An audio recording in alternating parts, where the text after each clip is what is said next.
Vamos a iniciar con una oración y vamos a poner a Dios en el centro de este tema para que sea Él quien nos hable en este día, en el nombre de Jesús. ¿Sale? Vamos a hacer una oración, vamos a decirle a Dios que sea Él quien dirija esta actividad. Padre del cielo, estamos delante de tu presencia dándote gracias, Señor, por esta oportunidad que nos das de estar aquí.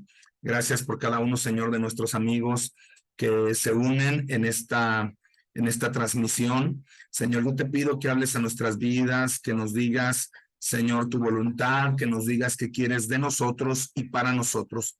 Ayúdanos a entender el mensaje principal, Señor, de la Escritura, que es tu amor y tu sacrificio por nosotros. Gracias, eres Rey y Dios sobre todas las cosas. Te adoramos en cada momento, en cada paso. Gracias, Señor. Reconocemos tu señorío y tu poder sobre nuestras vidas. En el nombre precioso de Jesús. Amén, Señor. Y amén. Bendice cada persona en Cristo Jesús. Amén, Señor. Y amén. Muy bien. Bueno, pues gracias por estar muy puntuales. Les agradezco y yo espero el día de hoy que podamos conocer más acerca del mensaje de Jesús y bueno, el día de hoy vamos a platicar un tema que en lo personal disfruto mucho. De hecho, cuando lo estaba armando aquí para ustedes, lo estaba disfrutando de una manera bien padre y yo sé que va a ser de bendición, así es que estemos bien atentos. ¿Sale? Cualquier pregunta o duda, tenga la confianza también de hacerme. Sé que hay algunas cosas que a lo mejor algunos de ustedes ya lo saben, otras que es muy probable que no, pero nos va a ir ayudando a entender un poco acerca del sacrificio de Jesús. Hoy vamos a platicar acerca del sacrificio de Jesús. Y es que miren, muchas veces nosotros estamos viciados al ver el sacrificio de Cristo en las películas. Es decir, solamente vemos el sacrificio de Jesús y no entendemos todo lo que hay detrás de ese sacrificio, qué implica y qué objetivo tiene. Yo, de hecho, lo que vamos a ver, todo lo que vamos a ver, algunas de las cosas tienen más profundidad de lo que vamos a ver. Entonces, digamos, el tocar algunos puntos, algunos temas, es más, algunos textos pueden ser un tema en sí mismos, pero quiero, digamos, ir superficialmente por la historia de la Biblia para que entendamos por qué el sacrificio de Jesús. Ahí nosotros tenemos un retiro espiritual que hacemos 2 veces al año. Uno es más o menos a finales de marzo. De hecho, cuando salimos de vacaciones, yo lo hago en esas fechas que vamos saliendo de vacaciones, porque bueno, pues algunos ya no tienen la presión de los hijos. Entonces, digamos, el viernes que salimos de vacaciones lo hacemos 2 días, viernes y sábado hacemos el evento. Es un retiro de 24 horas, entramos el viernes a las 7 de la tarde y salimos el sábado a las 7:30 de la tarde más o menos. Y lo hacemos también en noviembre, así es que si ustedes pueden ir, yo los invito, me daría muchísimo gusto que pudieran asistir a estos retiros. Se llaman En Contacto y tratamos de hablar de algunos principios y parte de ello lo vamos a platicar precisamente en este tema. Así es de que voy a comenzar para que sepan también cuál es el tema. ¿Sí me escuchan bien? Sí, te escuchamos. Sí, todo bien. Perfecto, déjenme ver, a ver si, ay, qué bien. Lo que pasa es que ahí va el panadero, estoy como, ¿me se escucha la basura? Estoy como en esos videos donde que pasa el gas, el panadero con el pan, el de la chatarra. Aquí, ahí van con la basura. Bueno, el día de hoy vamos a dar un tema que se llama sangre y culpa. Sangre y culpa va a estar muy interesante, le repito, y el texto bíblico clave es este que está en Juan capítulo 1, versículo a partir de 29 y 30. Y dice de la siguiente manera, ahí les va. ¿Sale? Dice así. El siguiente día vio Juan a Jesús que venía a él y dijo, he aquí el Cordero de Dios que quita el pecado del mundo. Este es aquel, de quien yo dije, después de mí viene un varón, el cual es antes de mí, porque era primero que yo. Eso es lo que dice Juan, y no es Juan el discípulo de Jesús, es Juan el primo de Jesús, el que también se le llama Juan el Bautista. Recuerden que en la Biblia encontramos estos 2 Juanes, que es Juan el discípulo de Jesús, que es el apóstol, quien escribe el libro de Juan. Juan el Bautista no tiene ningún libro, ninguna carta, ¿sí? Pero Juan, el teólogo, Juan el apóstol, habla acerca de Juan el Bautista. Y Juan el Bautista dice lo siguiente, dice, el día siguiente vio Juan a Jesús que venía a él y dijo, ¿a quién le dijo? Bueno, en otros textos encontramos que le dice a sus discípulos, en algunos de los otros evangelios sinópticos, le dice, he aquí el Cordero de Dios, refiriéndose a Jesús como un Cordero que quita el pecado del mundo. Este es aquel, dice Juan, de quien yo dije, les dice a sus discípulos, después de mí viene un varón, el cual es antes de mí. Y esto es bien interesante porque Jesús, digamos, Juan era mayor que Jesús por 6 meses, era primo de Jesús, pero era mayor. Dice, porque era primero que yo. Entonces, es bien interesante porque Juan está diciendo que Jesús era primero que él. ¿Por qué? Bueno, porque está hablando de la deidad de Cristo, ¿verdad? No se está refiriendo a la humanidad de Jesús, porque humanamente Juan era mayor que Jesús, pero Juan estaba hablando de la divinidad de Jesús, es decir, Jesús en verdad es eterno. Digamos, la Biblia lo menciona de esa manera. En Apocalipsis dice que Jesús es el alfa y la omega, el principio y el fin. Eso quiere decir, en el idioma, digamos, en el griego es el alfa y el omega, es la primera letra del abecedario y la última, ¿sale? Entonces, de ahí, bueno, vamos a lo siguiente. Precisamente, fíjense, les comparto, uno de los atributos de Dios es precisamente la justicia. Pero si yo preguntara qué es justicia, ¿qué podríamos decir nosotros que es la justicia? Digo así de manera práctica, no es como buscar la etimología. ¿Qué es la justicia? De hecho, ya lo tengo aquí, ¿verdad? Ya lo tengo, lo pensé y no lo miré. Pero bueno, es darle a cada uno lo que le corresponde. Eso es la justicia. ¿Sí? Fíjense que Dios es un Dios de misericordia, sin embargo, esta misericordia que Dios tiene es una misericordia equilibrada y no está peleada con los demás atributos de Dios. La vez pasada platicamos acerca de los atributos de Dios y decíamos que Dios es un Dios misericordioso, pero también es un Dios justo, ¿sí? Y digamos, en esa justicia, pues Dios hace juicio. Dios como un Dios justo, pues también la Biblia dice que no da por inocente al culpable, es decir, Dios va a juzgar a todos. Hay veces que las personas dicen, no, Dios es un Dios de amor y Él no juzga a nadie. Eso es porque no conocen a Dios, digamos, completamente, ¿verdad? Y yo no digo que digamos, por lo menos lo que Él ha dejado ver o revelar de su misma esencia. ¿Por qué digo esto? Bueno, porque a veces nosotros caemos en este error de decir que Dios solamente es amor y recuerden que Dios, digamos, tiene ciertos atributos. Por ejemplo, yo puedo ser una persona muy amable, sí, pero también soy una persona que cuando corrijo a mis hijos, ¿verdad? Lo hago de una manera determinante. No estoy diciendo que los maltrato, simplemente sí trato de corregir a mis hijos. Entonces, esto no me deja a un lado de quién soy yo. A lo mejor yo como maestro soy muy estricto, pero como papá tal vez soy muy amoroso. Sí, y esto no está peleado una cosa con otra, no quiere decir que sea una persona hipócrita, simplemente que de acuerdo a mi función, digamos, yo actúo. Yo como papá soy de una manera, como pastor soy de otra, como maestro soy de otra, como hermano soy de otra, sí, pero no quiere decir que sea hipócrita o que sea, digamos, una persona distinta en cada lugar, simplemente que de acuerdo a mi función o de acuerdo, digamos, al lugar o al contexto, bueno, pues yo soy. Sí, por ejemplo, a mí me gusta mucho dar abrazos, por ejemplo, digo, suponiendo, ¿no? Que yo me gustara mucho dar abrazos, pero no lo voy a hacer en la escuela, porque en la escuela está prohibido que nosotros como maestros les demos abrazos a los niños, por ejemplo, ¿no? Y más como hombres. Entonces, digamos, los atributos de Dios no están peleados unos con otros. Dios es un Dios de misericordia, es un Dios de amor, pero también es un Dios justo. ¿Sí? Y cuando se viste de justicia, cuando se viste de juez, pues también da juicio. ¿Sí? Entonces, si Dios es un Dios justo, pues tiene que hacer justicia. Y si Dios no hiciera justicia, pues sería un Dios injusto. Y digamos, también hay personas que a lo mejor están clamando, digamos, si nosotros aquí en lo terrenal vemos que un juez tuviera misericordia con algún asesino, nosotros diríamos, oye, pues qué injusto, no me está haciendo justicia a mí. Tal vez el asesino pudiera pensar, ay, qué bueno, me salvé, pero digamos al que le mataron a su familiar va a decir, oye, eso fue injusto, hubo corrupción.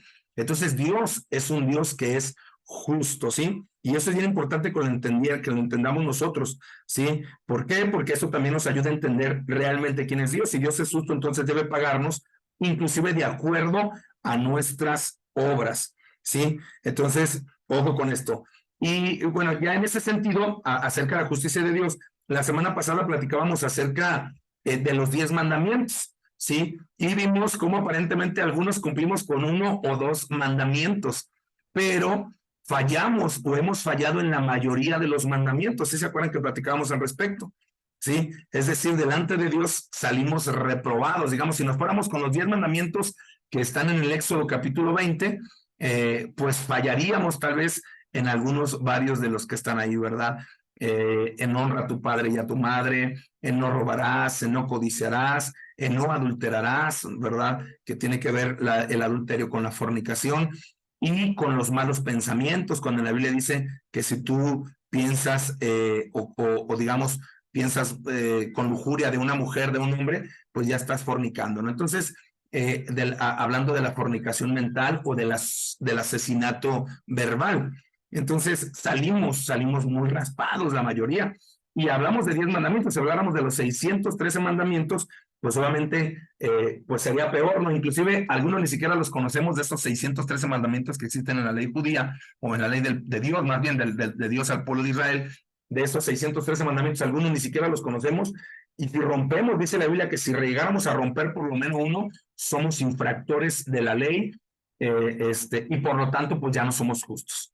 Entonces, no sé si se acuerdan que habíamos compartido al respecto. ¿Sí se acuerdan de eso? Y acerca de la justicia de Dios. Qué interesante, ¿no? Es hablar acerca de que Dios es un Dios justo.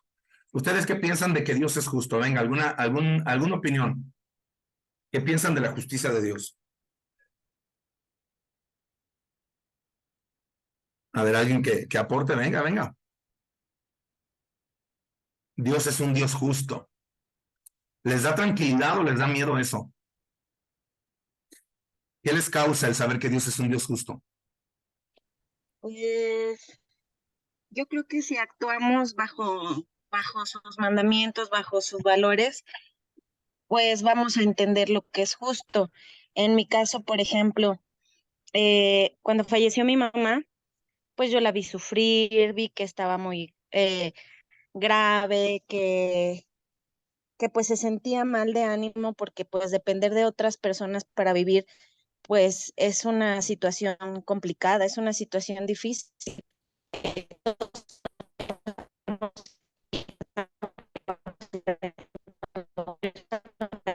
Como el caso de mi mamá, pues a ella yo creo que le enfermó más el hecho de tener que depender. Entonces, pues llegó un momento en el que yo personalmente puse en manos de Dios la vida de mi mamá y le pedí, Dios, si es tu voluntad, que mi mamá ya no esté entre nosotros, porque yo no la quiero ver sufrir, porque yo no quiero ver a mis hermanos sufrir, yo no quiero pues que ella esté pasando por otras cosas en su cabeza, porque ya no nos podía hablar. Entonces, yo dije, si Dios, si es tu voluntad, yo te entrego a mi madre y con el dolor de mi corazón, pero pues bueno, al final del tiempo Dios quiso llevársela. Entonces, sí hubo un momento en que dije, ¿por qué a ella? ¿Por qué pasa por esto? Si ella fue así, asá. Pero también entendí que ella había cumplido su ciclo, que ella había, este, pues dado lo que tenía que dar y vino a cumplir su propósito y era tiempo de partir. Entonces, cuando uno hace conciencia de todo eso y de todo lo bueno y lo malo que las personas te dejan, porque también todo es un aprendizaje, y decides dejar en manos de Dios las cosas, creo que su voluntad es la más justa y es lo mejor, ¿no? Y siempre tener conciencia de que todo pasa por algo y hay cosas que por algo no pasan. Entonces, pues creo que a veces toma tiempo, a veces uno cree que las cosas no funcionan porque no pasan como uno quiere, pero al final del día todo cae por su propio peso y yo siempre he creído que Dios pues es muy justo y que tarde o temprano pues a cada quien le llega lo que le toca y lo que se merece, tanto lo bueno como, no digo lo malo, pero sí lo que se merece. Claro, que tiene que ver con la justicia, ¿verdad? Darle a cada quien lo que le corresponde, la retribución. Ahora, es bien interesante porque tú, por ejemplo, digamos, maduraste la idea de la muerte de tu mami, pero hay quien no puede hacerlo, hay quien le resulta bien difícil porque no hemos entendido la justicia de Dios. A veces inclusive, no digo que es el caso de todos, pero a veces quedamos en una actitud egoísta, ¿verdad? Y Dios tiene el propósito. Eh, Todo es de Dios y de hecho la Biblia dice, porque todo es tuyo y de lo recibido de tu mano te damos. A Dios le pertenece todo y a veces en lugar de agradecer la oportunidad de amar, nos quejamos por la persona que nos fue quitada, ¿verdad? Es normal hasta cierto punto, tenemos que pasar por un proceso de duelo, sin embargo Dios es justo. La vez pasada, de hecho, platicábamos un poquito acerca precisamente de este tema de la pérdida. Inclusive de la tanatología, ¿verdad? Del proceso del duelo, de la pérdida, que no solamente tiene que ver con el fallecimiento de alguien, sino cuando alguien se va, cuando alguien nos deja, el abandono de un hijo, cuando se casa, cuando se va a la escuela, ¿verdad? Cuando hay un divorcio, ¿no? Ese proceso digamos, de la pérdida. Sin embargo, Dios es justo. A veces hay quien podría ver, digo, de pronto hay una película bien interesante que se llama, y hay mucho filosófico en ella, se llama Todopoderoso, de Jim Carrey. Es muy interesante cómo maneja precisamente esto de la justicia de Dios e inclusive de libre albedrío, ¿no? Por ahí chequenla si pueden, vean, digo, si ya la han visto, bueno, genial. Si no, veanla desde esta perspectiva. A veces en las que nosotros le pedimos a Dios, por ejemplo, alguien dirá, Señor, Dios mío, que gane el Chivas, y otros dirán, Dios mío, que gane el América, porque aposté, ¿no? Y entonces consideramos a Dios injusto porque no nos cumplió el milagro a nosotros cuando hay muchas peticiones alrededor de él, Dios hace su voluntad. Es la diferencia, ¿no? Cuando nosotros dejamos que Dios haga su voluntad por encima de la de nosotros, porque ahora nosotros podemos estar diciendo, Señor, que se quede, y a lo mejor la persona está diciendo, quiero irme, Señor, ya, ¿verdad? Entonces, y Dios es el que sabe realmente lo que es conveniente y justo para nosotros. Entonces, puede ser complicado para nosotros entender la justicia de Dios, pero a veces solamente hay que, o la voluntad de Dios, simplemente hay que aceptarla, aunque no la entendamos en el momento. Hay procesos para llegar a entender precisamente la voluntad de Dios. Y podríamos adentrar un poquito más en este tema, ¿no? Pero digamos, estamos hablando de la justicia de Dios. Gracias, Analí, te agradezco la aportación. Vamos a la siguiente parte, a la siguiente diapositiva. Ahí está. Y vamos a platicar precisamente en esa justicia de Dios. Vamos a platicar dónde es donde se ejecutaría, perdón, esa justicia de Dios. La vez pasada platicábamos, de hecho, yo tengo un tema que se llama ¿qué tan bueno es suficientemente bueno? Y les decía, en una ocasión yo le decía a una compañera de trabajo precisamente, y permítanme salirme de la diapositiva, y le decía, ¿qué tan bueno es suficientemente bueno? Y este tema lo tomo precisamente en parte en estos retiros. ¿Qué tan bueno es suficientemente bueno? Y la vez pasada lo planteaba también. Si hoy Dios, si hoy murieras, si estarías en la presencia de Dios y Él te dijera, bueno, ¿por qué tengo, o sea, qué has hecho para que tú puedas entrar al cielo? ¿Eres tan suficientemente buena? Y yo le preguntaba eso a mi compañera, ¿qué tan buena eres como para entrar al cielo? Y ella me decía, pues no creo ser tan buena para entrar al cielo. Y le decía, bueno, entonces, ¿crees que te mereces el infierno? Y me decían, bueno, no quiero ser tan mala para irme al infierno. Y entonces sucede lo que platicamos la semana pasada. Bueno, ¿cuál es la medida? Y veíamos, ¿verdad? Que como lo comenté la vez pasada, también lo comentaba mi compañera, me decía, bueno, por los 10 mandamientos, pero por los 10 mandamientos salimos raspados. De hecho, nadie de los que estamos aquí, incluyéndome a mí, digamos, salimos ganadores. O sea, la realidad es que entonces, si no cumplo la ley de Dios, no merezco ir al cielo, ¿sí? Y el problema de todos nosotros como seres humanos, ¿saben cuál es? Es el hecho de que nos comparamos con los malos.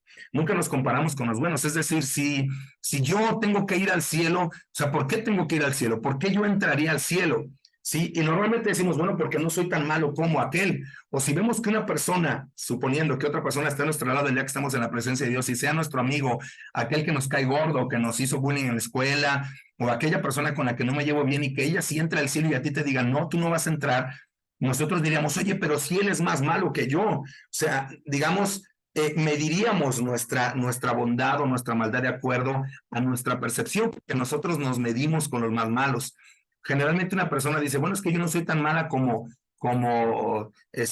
mi vecina que golpea a sus hijos, y la vecina que golpea a sus hijos dice, bueno, yo no soy tan mala como mi esposo que me golpea y que es un borracho, y el esposo borracho dice, bueno, yo no soy tan malo como el otro que abandonó a su familia, y el otro dice, bueno, yo no soy tan malo como el que engañó a su esposa o a su esposo, ¿verdad? Y el otro dice, bueno, yo no soy tan malo, sí soy malo, pero no soy tan malo como aquel que violó, y el que viola dice, bueno, yo soy malo, pero no soy tan malo como el que asesinó, y el que asesinó dice, bueno, yo soy malo, pero no soy tan malo, ¿verdad? Como los Zetas, o más bien como un cártel, ¿no? Como una persona de un cártel, y el que está en el cártel dice, bueno, yo soy malo, pero yo ayudo a las personas.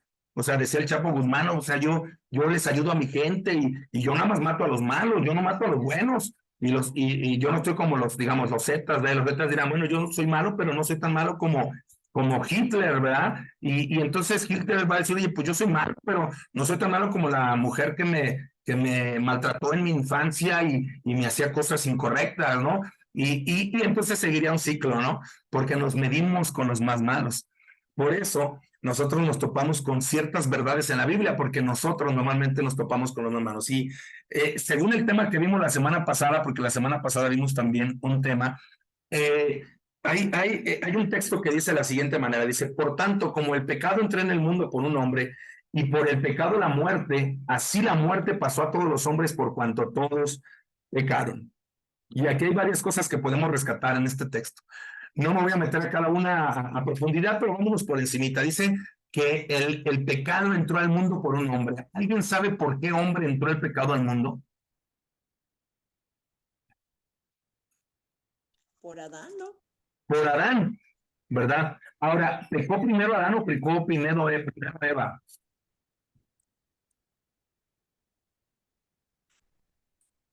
Eva. Eva. Primero Eva. Sin embargo, Dios, cuando nosotros damos tema también de matrimonios y parejas, ojalá nos puedan acompañar, pero Dios hace una pregunta bien interesante al hombre, porque Dios había puesto por cabeza de su familia al hombre. El hombre tiene una responsabilidad, se le llama sacerdocio, un sacerdocio en el hogar. Por eso en la Biblia menciona al hombre como cabeza del hogar, no porque es el que piense o el que tenga que mandar, sino porque el hombre es el que tiene la responsabilidad espiritual sobre su familia.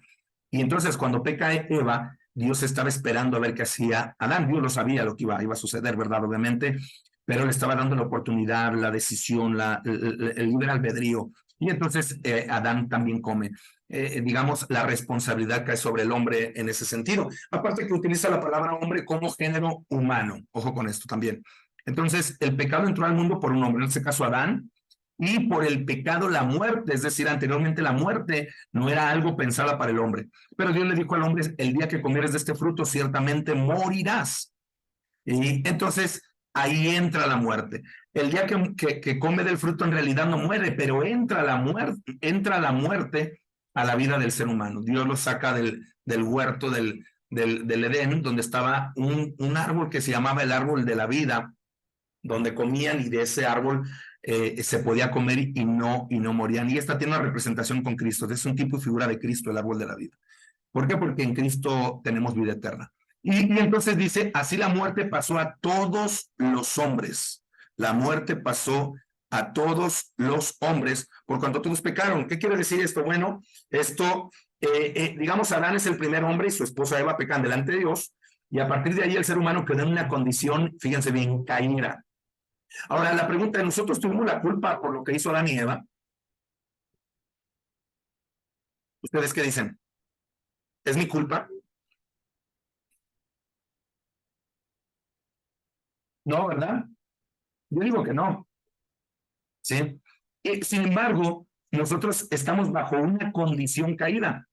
Es decir, el pecado entra a nuestras vidas. Y si soy como un ejemplo, digamos, algo claro, un matrimonio, imaginen un matrimonio, vive o recibe una herencia de sus padres, un matrimonio, sus padres son ricos y sigue recibiendo esta herencia de riqueza. Sin embargo, imaginen que al ver la fortuna de este matrimonio, ¿sí?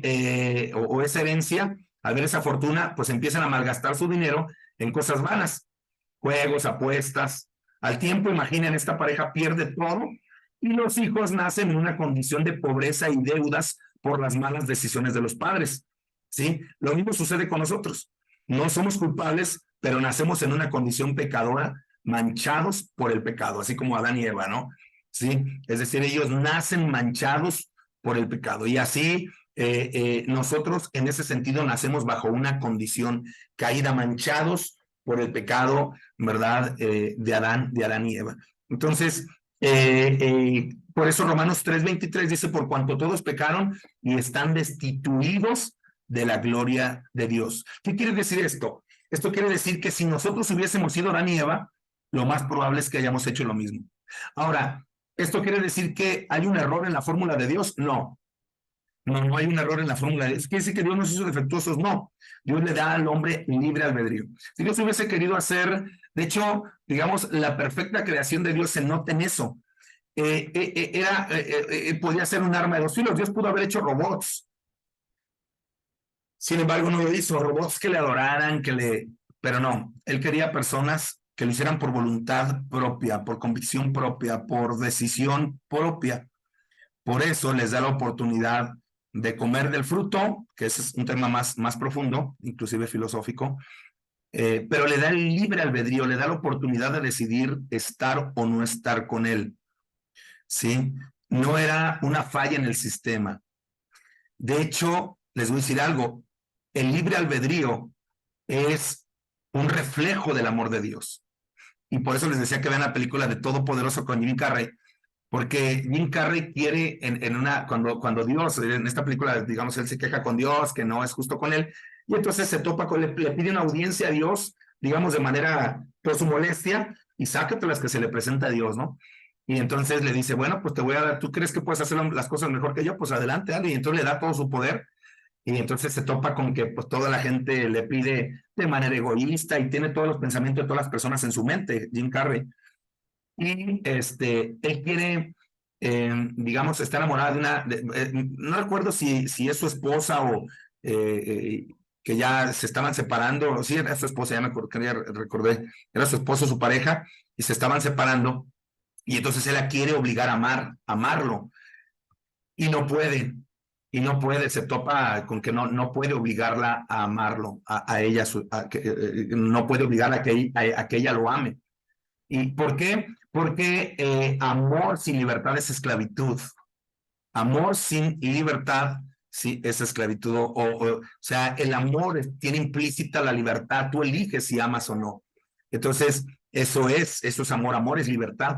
Y en ese sentido, ¿verdad? El hombre tiene la oportunidad de elegir si está con Dios o no está con Dios por convicción propia. Le voy a decir algo, nosotros en algún momento probablemente hubiésemos hecho lo mismo. Por cuanto todos pecaron, dice este texto, están destituidos de la gloria de Dios. En esta segunda parte, bueno, entonces de ahí entra la muerte. La Biblia lo menciona así, cuando peca, entonces ya vimos a Adán y Eva, Dios les dice,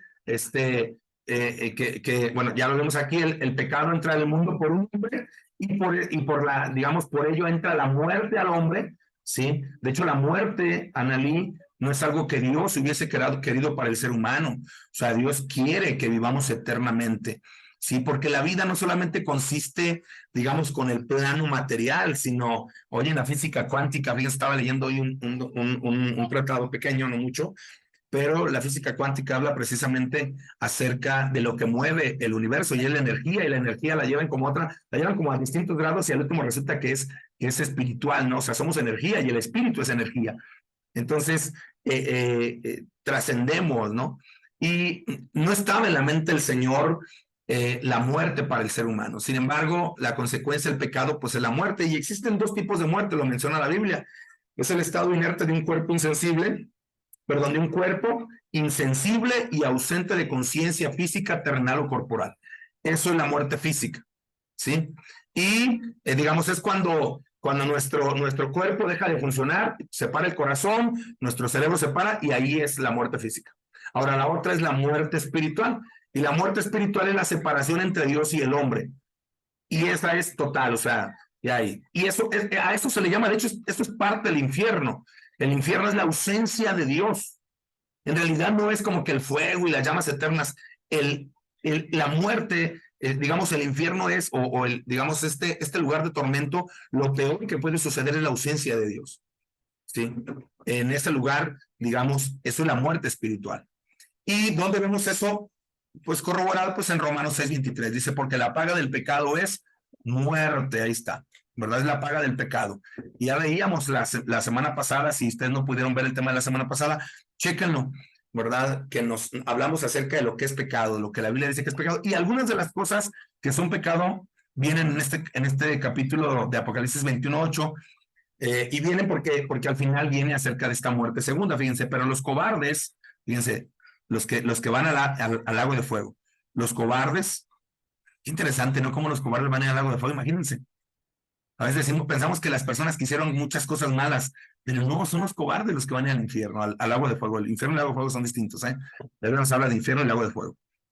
Pero fíjense, los cobardes, o sea, la persona que no se animó, que no tomó decisiones, que no peleó por su casa, que no peleó por su familia, ¿sí? Que no peleó por su matrimonio, ¿sí? Los cobardes, los que no tuvieron determinación, los incrédulos que no creyeron en quién, en Dios, en Jesús, los abominables que hacen cosas, ¿verdad? Detestables para Dios, homicidas, recuerden que el homicidio no solamente es matar a alguien con un cuchillo, es matar a alguien con la lengua, los fornicarios, tener relaciones sexuales fuera del matrimonio, no solamente que estés casado, no solamente que estés soltero y tengas relaciones sexuales, sino casados y fuera del matrimonio. Está muy fuerte esto, ¿verdad? Pero la Biblia dice que también los que piensan, los que tienen pensamientos libidinosos, los mete en este concepto. Jesús lo dice así, que todo aquel que mira a una mujer, así lo dice Jesús, todo aquel que mira a una mujer para codiciarla, dice, ha fornicado con ella. Y hechiceros, la Biblia habla de la hechicería y la adivinación, las cartas, ¿verdad? Todo esto que tenga que ver, y podría ser explícito en lo que es la hechicería, pero se sorprenderían. El principio de la hechicería, de hecho, es la manipulación. Ojo, el control. Y dentro del control, pues están los celos, la manipulación. Hay gente que es manipuladora. La hechicería, el principio de la hechicería es la manipulación. La idolatría, a poner ídolos, cosas antes que a Dios, ¿verdad? Y todos los mentirosos, fíjense, habla de la mentira. Mentirosos, ¿verdad? Tendrán su parte en el lago que arde con fuego y azufre. Y esta es la muerte segunda. Y la vez pasada platicábamos de más pecados, ¿no? Que a lo mejor, híjole, ya nos topamos ahí con varios nosotros mismos. O sea, es muy tajante aquí, ¿verdad? Si nos medimos con los buenos, ¿y quién sería bueno delante de los ojos de quién? ¿Verdad? Porque es relativa a la bondad. ¿Qué es lo que sucede entonces? Estamos perdidos, la Biblia lo menciona así. Ahora, no me quiero quedar con esto, esto lo estoy poniendo como una antesala de lo que viene. Ok, déjenme les platico lo siguiente. Esto que acabo de poner aquí es muy importante, tal vez no lo parezca, pero voy a entrar un poquito a la historia bíblica, ¿sí? En la Biblia encontramos que Dios, digamos, en el tiempo de Moisés, ese que dio las 10 mandamientos, que abrió el mar rojo y que las 10 plagas, en el tiempo de Moisés, bueno, Dios establece leyes para tener contacto con el pueblo, ¿sí? Dios establece leyes para poder tener contacto con él mismo a través de Moisés, ¿sí? Y levanta un tabernáculo, o que es lo mismo que una casa de campaña. Ahorita les voy a mostrar una imagen de cómo era, dividida en 3 espacios. Dios pone esta especie de templo, que es una casa de campaña, movible, porque como Dios los había sacado de Egipto y los llevaba por el desierto, él quería manifestarse al pueblo. Pero, digamos, si yo quisiera acercarme al sol, pues moriría. Entonces lo mismo sucedía. El ser humano no podía acercarse a Dios. Entonces Dios, digamos, les manda hacer este tabernáculo y establece sacerdotes. Es muy interesante, maestra Carmelita, porque tiene que ver inclusive con lo que la vez pasada me preguntaba acerca de si nosotros vamos cómo manejamos esta cuestión del perdón y pedir perdón por nuestros pecados. En la antigüedad, Dios pone sacerdotes para que la gente vaya con el sacerdote, confiese sus pecados, no al sacerdote, sino delante de Dios, para que sus pecados los llevara a un sacrificio que ellos iban a poner. Y ahorita voy a hablar un poquito al respecto. Permítanme mencionarles acerca del atrio, perdón, del tabernáculo. El tabernáculo estaba dividido en 3 partes. Ahorita voy a ver la imagen, pero permítanme primero describirlo aquí en esta escritura. El atrio, que era en un espacio cercado al aire libre, donde se ofrecían sacrificios por el pecado del pueblo. La otra parte era el lugar santo, era el lugar santo donde solo los sacerdotes podían entrar y ofrecían oraciones. Solo los sacerdotes entraban al lugar santo. Y el tercer espacio de este tabernáculo era el lugar santísimo. Y aquí solamente podía entrar un sacerdote que se llamaba sumo sacerdote o sacerdote pontífice, ¿sí? El principal sacerdote. Y lo hacía solamente una vez al año, en el que con un solo sacrificio se ofrecía la sangre del animal pidiendo perdón a Dios por el pecado de todo el pueblo. Entonces, ¿qué era lo que sucedía? Las personas por sus pecados llevaban corderos, llevaban cabritos, llevaban palomitas, de acuerdo a su nivel económico, ¿sí? Tenían que llevar el mejor sacrificio, tenían que llevar el mejor animal y ofrecerlo delante de Dios. Ponían su mano sobre el animal y decían sus pecados y la culpa de sus pecados, o sea, era sangre por sangre, ¿sí? Su sangre, la sangre de mí como persona caía sobre el animal y mataban al animal, pero eso se ofrecía en el atrio. Sin embargo, el sumo sacerdote, para que eso fuera válido, digamos, anualmente, una vez al año el sacerdote ofrecía un sacrificio mayor de un animal grande, más grande, un becerro, y lo ofrecía por el pecado de todo el pueblo, ¿sí? Este es el lugar, obsérvenlo, ¿sí? Permítanme hacer una... aquí, ¿sí? Esto es el tabernáculo, esto que vemos aquí. Oh, déjenme lo cambio de color. Esto es el tabernáculo, todo completo. La gente entraba por aquí, llegaba con el sacerdote y aquí mataban a su animal. El sacerdote lo sacrificaba en esta parte, ¿sí? Lo mataba, le sacaba sus órganos y lo quemaban y las personas eran perdonadas, ¿sí? Aquí podían entrar todas las personas que traían sus pecados y aquí estaban los sacerdotes también, ¿sí? Eso era lo que sucedía, ¿sale? Permítanme ir a la siguiente parte. Aquí lo podemos ver también, ¿sí? Repito, lo mismo, ¿sí? Entonces las personas entraban aquí, llevaban su sacrificio, ponían su mano encima, permítanme salirme, ponían su mano encima del animal, digamos, así me decían, yo mis pecados, Señor, he pecado, he cometido fornicación, adulterio, perdóname, estoy humillado, llevaban el mejor animal, tenían que llevar el mejor animal, y lo ponían en su mano y, Señor, perdona mis pecados, y entonces el sacerdote lo mataba y ya tus pecados eran perdonados, así era como funcionaba. Sin embargo, eso lo llevaban todas las personas. Una vez al año, el sacerdote llevaba un animal mejor, más grande, y lo presentaba por todo el pueblo. Voy para allá, déjenme, pero vamos, me quiero adelantar, hombre, disculpen, es que me emociona mucho. Ahí está. Miren, entonces cuando entraban, déjenme les pongo esto. Aquí entraban todos los sacerdotes, ¿sí? Y las personas también. Aquí entraban personas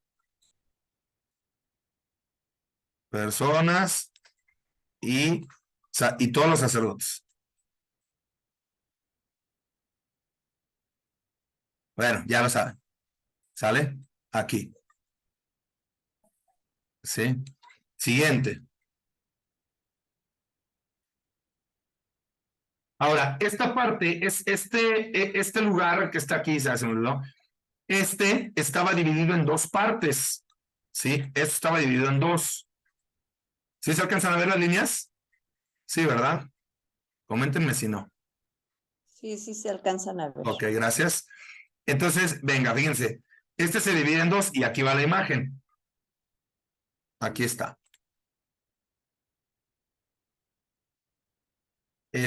Ya no les comenté que habían ciertas cosas en ese lugar. Por ejemplo, en la parte de afuera había un lavacro que representaba la santidad. Aquí habían ciertos elementos. Miren, ya no lo comenté aquí, pero aquí lo tenemos. Aquí habían varios elementos.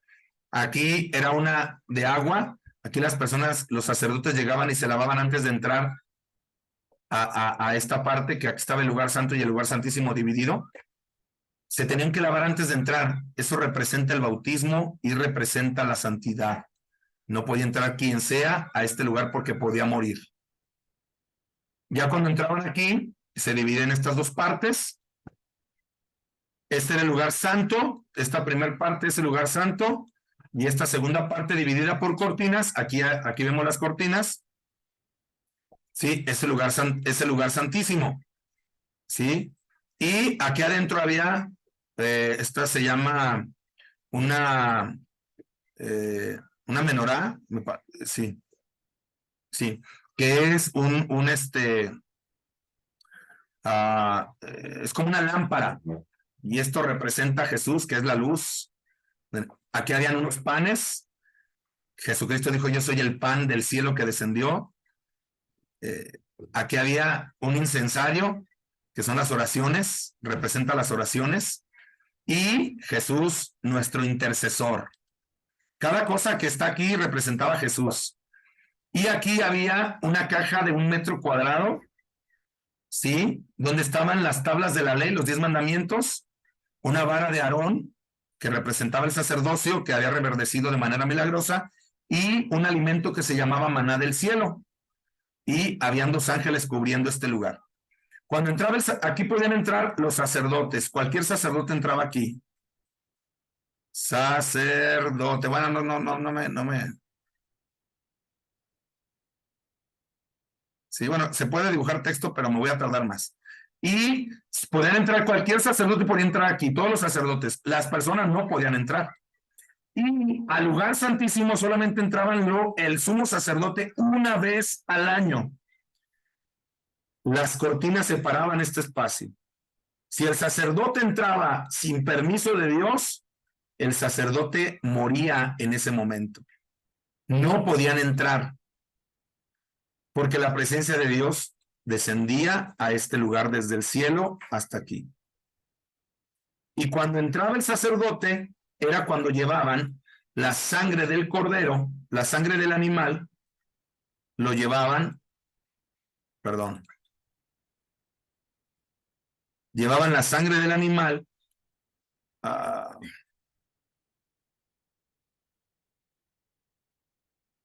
disculpen, ya se me trabó aquí,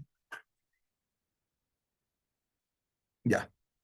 Cuando entraba el sacerdote, desde el lugar de cuando el sacrificio que les decía que hacía solamente una vez al año, entraban, lo ofrecía aquí, la sangre la vertía en este lugar, aquí vertía la sangre del animal la vertía aquí, vamos de rojo mejor, ¿sí? El sacerdote se paraba aquí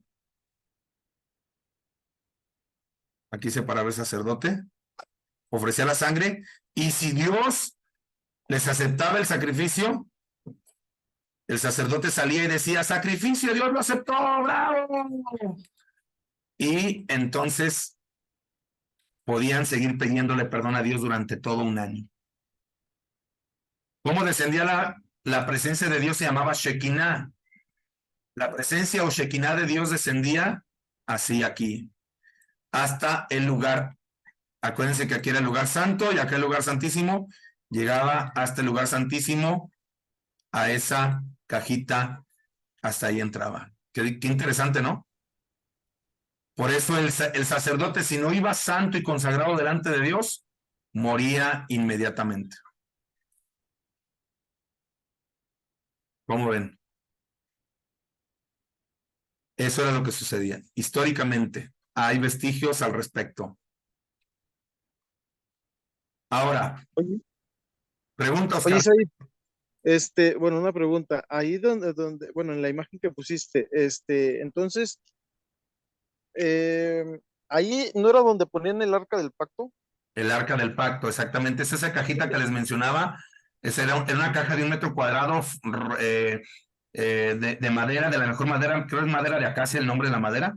Y Ajá. era bañada en oro, ¿sí? Y con esos ángeles cubriendo la tapa, y la tapa era una cubierta de oro puro, que representa la realeza de Dios, y sobre la tapa vertían la sangre Ah, ok. del animal una vez al año. O sea, todas las personas podían ir cuando pecaban, pero una vez al año llegaba el sacerdote y ponía ahí la sangre del becerro, que tenía que ser sin mancha, sin arruga, todo lo voy a mencionar, las características, y tenía que ser perfecto el sacrificio. Y si Dios lo aceptaba, quería decir que podía seguir pidiéndole perdón a Dios durante todo un año. Y si no, si el pueblo no, pues, o si el sacerdote entraba con algo de pecado en su vida, sin haberle pedido perdón a Dios, moría en ese mismo momento. De hecho, traían campanitas en la parte de abajo de sus vestidos para que si caían muertos, los sacaban con un hilo, con un cordón pues ya muerto.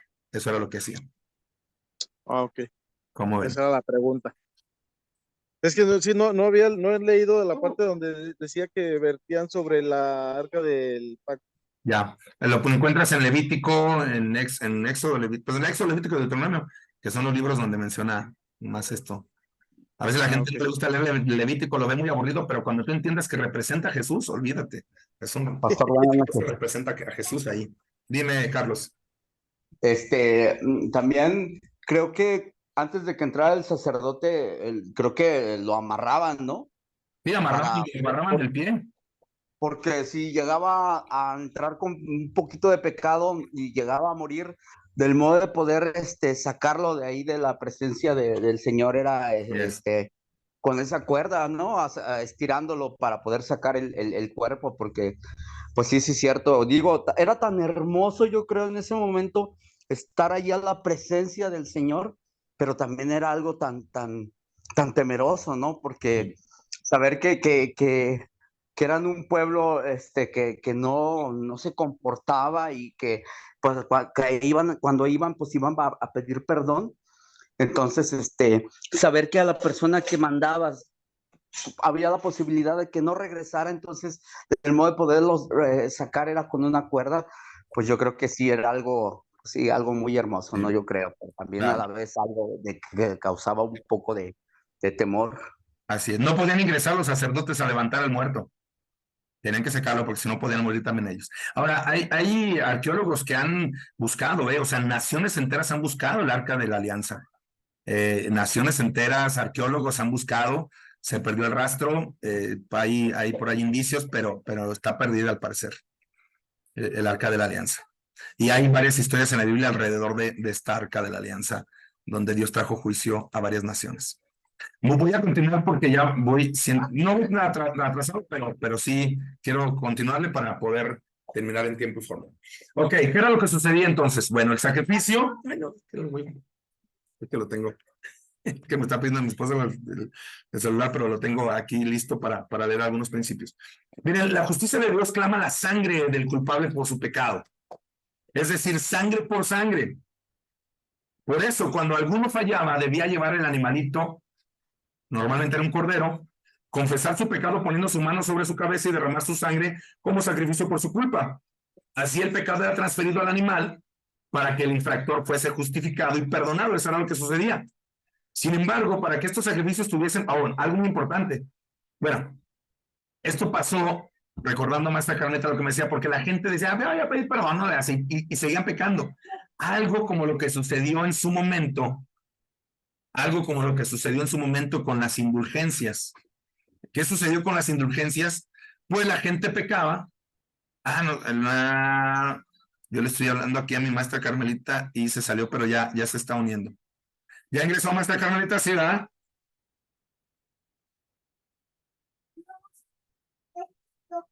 Sí. ¿Sí es maestra Carmelita? Es que le estaba hablando a usted. Le estaba hablando a usted, no creo que había salido. ¿Qué crees que me salí porque se me fue el sonido? Ya no te escuché.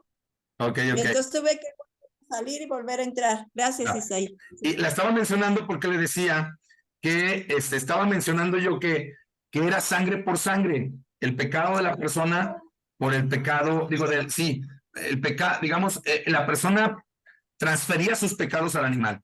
El problema es que la gente ya pecaba y lo hacía deliberadamente es adrede, a propósito. Algo así como lo que sucedía con las indulgencias, retomando el tema que me comentaba la vez pasada. La gente, es más, en el tiempo de la Edad Media, la gente cayó inclusive en el error de pedir indulgencias o papelitos pidiendo perdón por los pecados que iban a cometer, por pecados adelantados. Algo así sucedió en la antigüedad. La gente decía, pues ya peco y le voy y le entrego un animalito, ¿no? De hecho, el Señor después les envía a juicio porque dicen, saben que ustedes están pecando deliberadamente. Hebreos dice, 9:22 dice, y casi todo es purificado según la ley con sangre, y sin derramamiento de sangre no se hace perdón o remisión de pecados. ¿Sí? Por eso ellos era sangre por sangre, la sangre del animal por tu sangre, o sea, tú mereces morir. Entonces, hay gente, muchas de las culturas antiguas por eso ofrecían sacrificios, porque eran tipo y figura del mandato divino. O sea, cuando nosotros vemos que los aztecas, que era porque el principio estaba establecido, pero la gente lo malinterpretó, después hicieron sacrificios humanos. En el contexto hebreo, siempre fueron animales. Y desde la creación, ustedes recuerdan cuando Adán y Eva, en un tema yo lo comenté, pecaron, Dios los cubre con las pieles de un animal, o sea, se derramó sangre por la vida de Adán y Eva para cubrir su pecado. Ellos merecían morir y Dios lo que hace es que mata a un animal. Dice la Biblia que Dios los cubrió con pieles de animales, o sea, se derramó sangre por ellos. Por eso la Biblia dice que todo o casi todo es purificado según la ley con sangre, y sin derramamiento de sangre no hay perdón de pecados. Por eso el sacrificio debía tener estas características, debía ser santo, consagrado o apartado, que es lo mismo. Sí, o sea, tú tenías que seleccionar el animal que iba a ser por tu pecado, tenía que ser sin mancha, pues tenía que estar manchado de la piel, ni arruga, tenía que ser el primero de tus animales y el mejor. Esas eran las características del animal que tenía que, digamos, que tú tenías que entregar por tu pecado. Pues la gente ya mataba animales al por mayor, ¿no? Era lo que empezó a suceder. Ahí está. ¿Se fijan? Ahí está una oveja, un corderito llevado. Así era como lo traen. Miren, estos eran los atuendos del sacerdote. Aquí los atuendos, híjole, refleja un chorro de cosas que también me tardaría mucho, pero rápidamente. Aquí hay 12 piedras que representan las 12 tribus de Israel. Representa la santidad en la cabeza, en esta diadema de oro. En esta diadema de oro decía santidad a Dios. Estos vestidos eran de lino que representara la santidad. El incienso representaba las oraciones. El atuendo azul representaba la divinidad. Todo tenía una representación espiritual, todo. Y todo representaba a Cristo también. ¿Sí? Aquí ponían las manos sobre el animal para decir que se transferían los pecados. Y el animal era de lo mejor, el que entregaban. Luego ya les comparto un poquito al respecto más. En otro tema podríamos adentrarnos más en esto del sacrificio. Ahora, sin embargo, estos sacrificios no eran suficientes, sino temporales. Y los sacerdotes no eran perfectos. Solo estaban profetizando un sacrificio y un sacerdocio que debían ser perfectos. Ojo con esto. Para no volver a sacrificar más animales, para que este sacrificio fuera perfecto, debía ser humano y debía ser divino. Es decir, todo lo que estamos viendo representaba algo, era una profecía. El animal y el sacerdote. Tenía que haber un sumo sacerdote sin mancha, sin defecto, y tenía que haber un animal, un sacrificio, perdón, sin defecto, para que ya se acabaran los sacrificios de animales. Todo esto era como una sombra, como un reflejo de lo que había de venir, una profecía. ¿De quién? Pues adivinen de quién.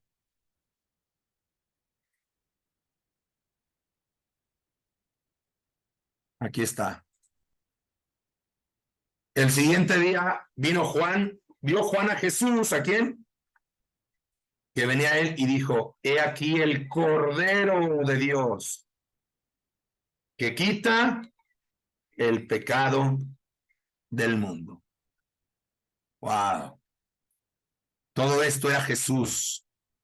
Jesús era el Cordero, por eso Jesús es visto en la Biblia como Cordero. En el Apocalipsis lo presentan como Cordero y León que quita el pecado del mundo, definitivamente.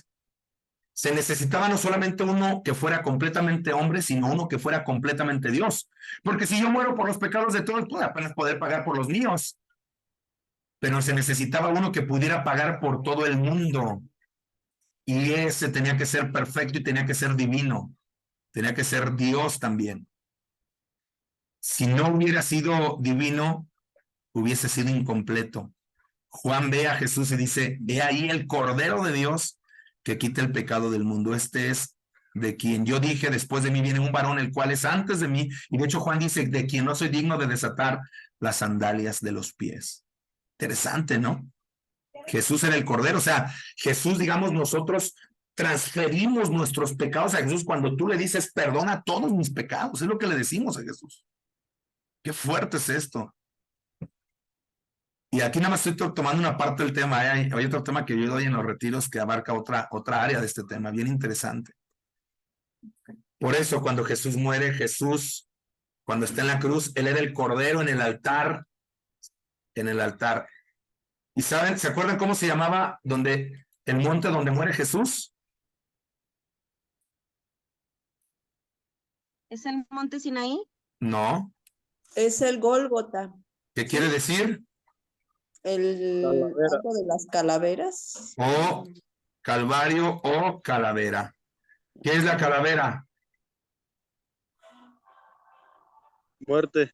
La muerte. O sea que Jesús venció sobre la muerte.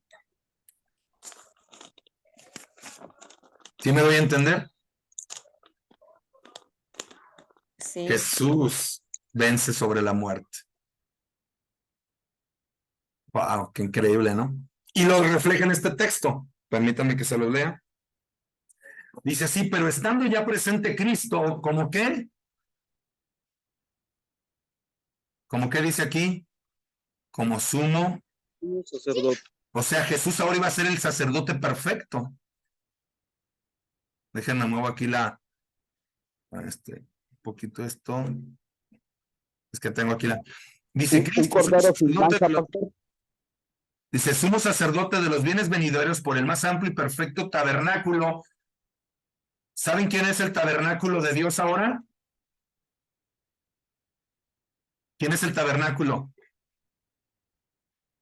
Cristo es el tabernáculo, porque Cristo es la casa, es la casa de campaña, es el templo de Dios. O sea, Dios se tabernaculizó en Jesús. Así como la presencia de Dios en esa imagen que les enseñé la vez pasada, o hace un momento, descendía sobre el tabernáculo, así Dios se encarna en Jesús, siendo Jesús el tabernáculo de Dios. No sé si me doy a entender no sé si me estoy dando a entender con que Jesús es el tabernáculo de Dios. Ahora Jesús es la casa de campaña, es donde mora, o sea, y no solamente es el tabernáculo, sino es Dios encarnado. De hecho, hay un texto en San Juan 1 donde dice, y este verbo habitó entre nosotros, hablando, el verbo es Dios, hablando, la palabra correcta se tabernaculizó. No hecho de manos, es decir, no de creación y no por sangre de machos cabríos de becerros. ¿Se fijan? O sea, ya no más becerros, sino ¿por quién? Por su propia sangre. Y entró una vez y para siempre, ¿a dónde? Al lugar santísimo que les mencioné ahorita, habiendo obtenido eterna redención, porque si la sangre de los toros y de los machos cabríos y de las cenizas de las becerras rociadas santifican, bueno, si eso santifican, pues déjenme les digo algo bien interesante. Cuánto más, dice el escritor de Hebreos, la sangre de Cristo, el cual mediante su Espíritu eterno se ofreció a sí mismo, sin mancha a Dios, dice, limpiará nuestras conciencias de obras muertas para que sirvamos al Dios vivo.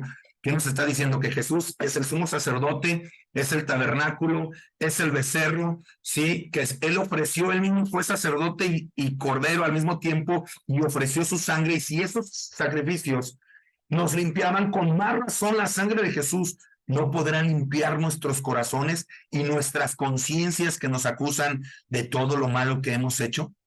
¡Wow! ¿No se les hace increíble? A mí me encanta esto.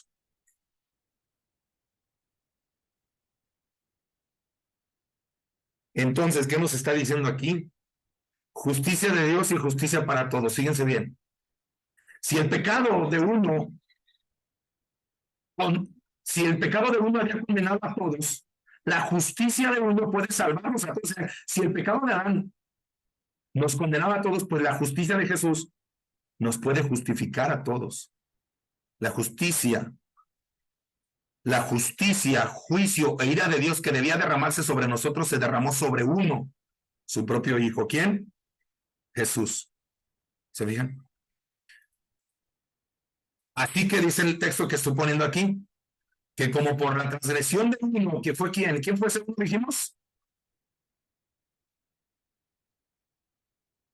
Adán, vino la condenación a todos los hombres, de la misma manera, por la justicia de uno, vino a todos los hombres la justificación de vida. Porque así como por la desobediencia de un hombre, los muchos fueron constituidos pecadores por Adán, por la obediencia de uno, los muchos serán constituidos justos. ¿Por qué? Porque se tiene que hacer justicia. Tus pecados, los pecados que yo cometí, tienen que ser pagados. Alguien tiene que morir, porque si no Dios sería injusto. ¿Y saben sobre quién derramó Dios su justicia y su ira? Sobre Jesús. Ahora, ¿cómo puedo yo ser justificado? O sea, ¿qué es lo que tengo que hacer para ser justificado? ¿Qué es lo que tengo yo que hacer? Y la clave está en este texto que sigue. Romanos 10:8. Y estoy cerrando con este texto. ¿Más qué dice? Cerca de ti está la palabra en tu boca y en tu corazón. Nos está diciendo a nosotros, cerca de ti está la palabra en tu boca y en tu corazón, cerca de nosotros. Esta es la palabra de fe que predicamos. ¿Cuál es? Dice Pablo, que si confesares con tu boca, que si tú, yo, confesamos con nuestra boca que Jesús es el Señor y crees en tu corazón que Dios le levantó de los muertos, serás salvo. ¿Qué necesitas hacer? Confesar con tu boca, creer y que Jesús resucitó. Porque con el corazón se cree para ser justificado, pero con la boca se confiesa para salvación. ¿Qué está diciendo? Que Jesús nos está diciendo a nosotros, ¿sabes qué? Yo puedo tomar el lugar que a ti te corresponde. A ti te corresponde morir. Yo puedo tomar tu lugar. ¿Quieres o no quieres? ¿Qué quieres hacer? ¿Quieres vida eterna? Yo te la puedo dar, pero necesitas morir. A ti necesitas venir a mí. Jesús dijo, si alguno quiere venir en pos de mí, niéguese a sí mismo, tome su cruz cada día y sígame. O sea, reconocer que Jesús es el único que puede darnos salvación. No, la salvación no está en nadie más. En nadie más. En ningún apóstol, en ningún santo, en nadie. Solo es en Jesús en quien tenemos salvación. ¿Cómo ven eso? Eso es lo que representa la muerte de Jesús. Y hay más cosas todavía, pero digamos aquí centré solamente una. Hay otro tema que doy, pero eso, un día que vayan al retiro, me gustaría compartirlo con ustedes. Ojalá que puedan ir. Pero si no, lo podemos compartir también aquí, no hay problema. ¿Pero qué piensan de eso?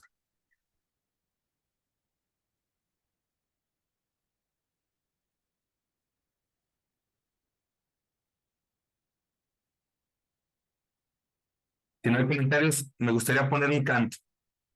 Voy a poner una canción y voy a poner una canción y que compuse hace un tiempo y que la puse al inicio del tema, y me gustaría cerrar ya estos temas con esta hermosa canción y me gustaría hacer una oración, si ustedes lo consideran así, después de este canto, y que meditemos en el sacrificio de Jesús por nuestras vidas. Se llama Solo por mí. Céntrense en la canción, ¿verdad? Ahí me van a ver que me estoy moviendo, pues la compuse hace un tiempo, pero se la compuse el Señor pensando precisamente en esto.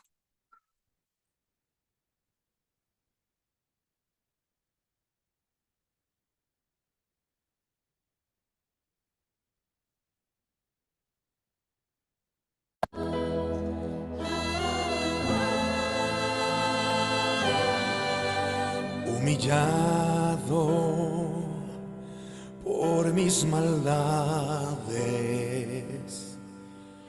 quebrantado por mis pecados, azotado y despreciado, desechado entre los hombres. Fue el sacrificio que hizo Cristo solo por mí, solo por mí, solo por mí. Y hoy te alabo con toda mi alma, te adoro con todo el corazón, te exalto dando mi vida, quiero servirte por toda eternidad. Humillado por mis maldades, quebrantado por mis pecados, azotado y despreciado, desechado de entre los hombres. Fue el sacrificio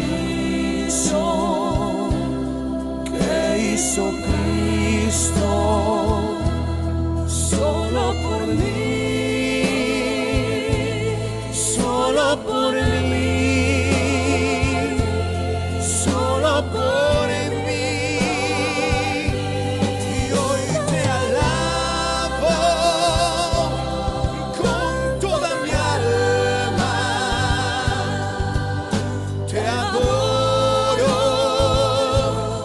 con todo el corazón, te exalto dando mi vida, quiero servirte por toda eternidad, pues te entregaste solo por mí, y solo por mí, y solo por mí, y solo por mí. Y hoy te alabo con toda mi alma, te adoro con todo el corazón, te exalto dando mi vida, quiero servirte por toda eternidad, pues te entregaste solo por mí,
Pues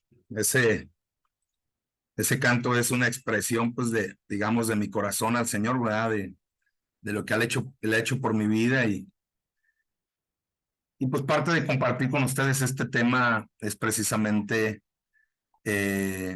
mi experiencia con Jesús. Yo sé que no soy perfecto, pero he sido justificado por Él. El que yo sepa que si hoy muero me voy con el Señor no es porque sea perfecto, porque soy perfectamente imperfecto. Pero Él me justifica, acuérdense, por el pecado de uno todos somos condenados, pero por la justicia de uno fuimos justificados. Por eso la conciencia de lo que hice en el pasado ya no me destruye, o lo que en ocasiones, inclusive los pecados que en ocasiones puedo llegar a cometer, no de manera voluntaria o ventajosa, porque cuando tú conoces de Dios, no quieres fallarle, no quieres hacerlo, porque sabes que Él te ha perdonado. Sin embargo, no somos perfectos. Entonces es donde entra la justificación de Dios para nosotros. Pero Dios lo que quiere hacer en nuestro corazón es entrar y hacernos nacer de nuevo, como lo vimos la semana pasada. Volver a ser de nosotros nuevas personas. ¿Y cómo lo hace? Limpiando nuestros pecados con su sangre. Su sangre limpia nuestros pecados. Es algo así como la salsa Valentina que puede limpiar un caso de carnitas, de estos de metal. Lo mismo la sangre de Jesús limpia nuestras vidas. Y Jesús así lo dice. La Biblia lo enseña en Isaías también. Él dice que si nuestros pecados fueran rojos como el carmesí, vendrán a ser como blanca lana, y si fueren como la grana, como la nieve, serán emblanquecidos. Pero necesitamos, como decía el texto que vimos al final, confesar con nuestra boca que Jesús sea nuestro Señor. Si alguien quiere hacerlo conmigo, yo lo voy a invitar a hacer una oración. Y esto es una decisión muy importante, porque esto tiene que ver con la eternidad. Pero también, si tú lo haces, esto tiene que ver con Jesús y tú, yo sé que Dios va a empezar a obrar en tu vida de una manera especial. Si hoy has entendido lo que significa el sacrificio de Jesús realmente, porque a lo mejor no lo sabíamos de esta manera como lo vimos hoy, igual yo ahorita me lo comento. Yo creo que Dios puede hacer algo en tu vida. Vamos a orar. Señor Jesús, si puedes repetir mi oración. Señor Jesús, hoy estoy delante de ti, reconociendo que te necesito. Hoy te pido que perdones mis pecados. Tú ya moriste en la cruz como el cordero por el pecado de todo el pueblo. Y tú eres el sacerdote, el último de los sacerdotes fuiste tú. Y tú fuiste quien llevó todos mis pecados delante del altar para perdonarme a mí. Por eso hoy quiero, Señor, que tú los lleves. Hoy te los entrego todos mis pecados, todo lo que cometí, la mentira, el chisme, el adulterio, la fornicación, la cobardía, la idolatría, la hechicería, la brujería, el orgullo, la soberbia, la amargura, la falta de perdón que traigo en mi corazón, la confieso.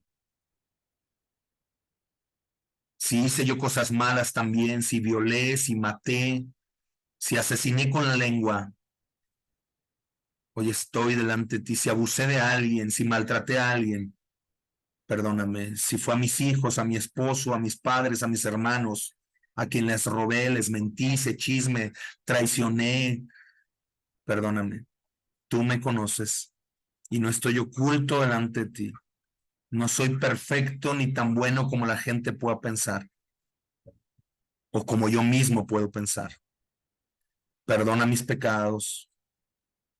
Llévatelos, Señor. Límpialos. Transforma mi vida. Te necesito. Sana mi corazón, mis heridas, donde he sido lastimado. Sáname. Cambia mi vida y transfórmame. En el nombre de Jesús. Amén, Señor. Quiero ser tu hijo, tu hija. Sé mi Señor y mi Salvador. Entra en mi vida y toma el control de mi corazón. En el nombre de Jesús. Amén. Y amén. Tengo 3 minutitos. Si alguien quiere hacer algún comentario, estamos cerrando ya con este tema. Me gustaría que alguna persona para dejar de transmitir y ya ir cerrando. ¿Alguien quiere hacer algún comentario? Hoy cerramos, se hizo el último tema. Ya si alguien quisiera, bueno, pues ya podríamos platicar. Si alguien quisiera algún estudio bíblico más a fondo, podemos hacerlo en su casa o puedo organizar algo. Pero bueno, antes díganme, ¿qué les pareció? Pues,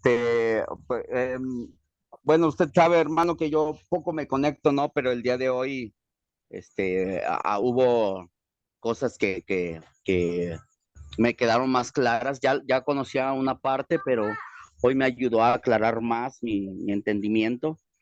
Y respecto a la justicia de Dios, pues creo que sí nos queda muy en claro, ¿no? La situación, ya que Dios es un Dios poderoso, un Dios misericordioso, pero sinceramente, si Dios fuera justo, yo creo que ya no estaríamos en este mundo, porque sinceramente, pues cuántas veces no hemos pecado, ¿no? De pensamiento, de vista, o a veces hasta con nuestro propio hermano, nuestro prójimo, cuando le digamos algo, ¿no? Cuando no queremos ayudarlo. Entonces, Él ha sido justo y es verdad, aquí a nosotros vino un cordero limpio, puro, que vino a hacer sacrificio.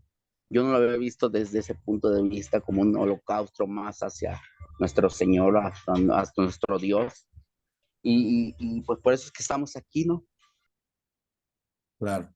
Gracias, Carlos. Dice Oscar, desde que lo escuché lo agregué a mi lista de cantos en el celular, bendecido canto. Una pregunta: ¿es normal que con este canto se sienta un nudo en la garganta? Pues no sé, pero yo siempre que lo canto, Dios nos lo dio y me gozo. ¿Alguien más que quiera hacer algún comentario? Ya para cerrar estos temas.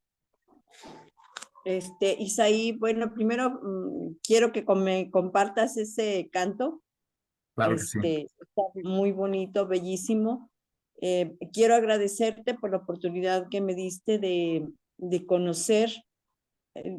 No sé, cada vez que te escucho, me transmites tu amor a Cristo y me contagio de ese amor. Hoy voy a abrir mi cámara porque quiero saludarte, verte y que sepas que tienes una misión muy grande y que Dios te conceda ese don que tienes, que lo vaya engrandeciendo, porque no todos tenemos esa facilidad para compartir ese conocimiento que tú tienes. Es un conocimiento muy especial. No todos lo tenemos, no todos entendemos la palabra de Dios porque es difícil entender. Entonces, pues quiero agradecerte mucho, aprendí mucho y me abre un horizonte y me abre un camino hacia seguir queriendo conocer más a Jesús.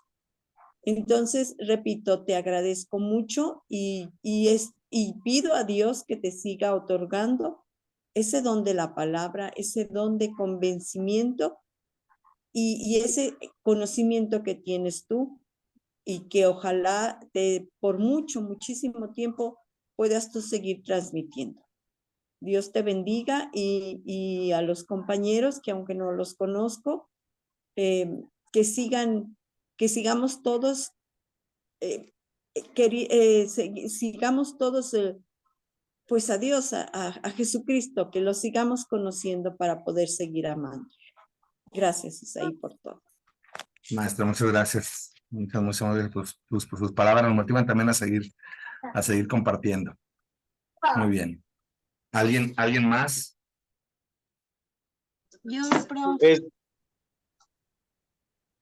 Sí, Annalí. Gracias. Maestra Carmelita, ¿cómo que no nos conoce? ¿Sí nos conoce?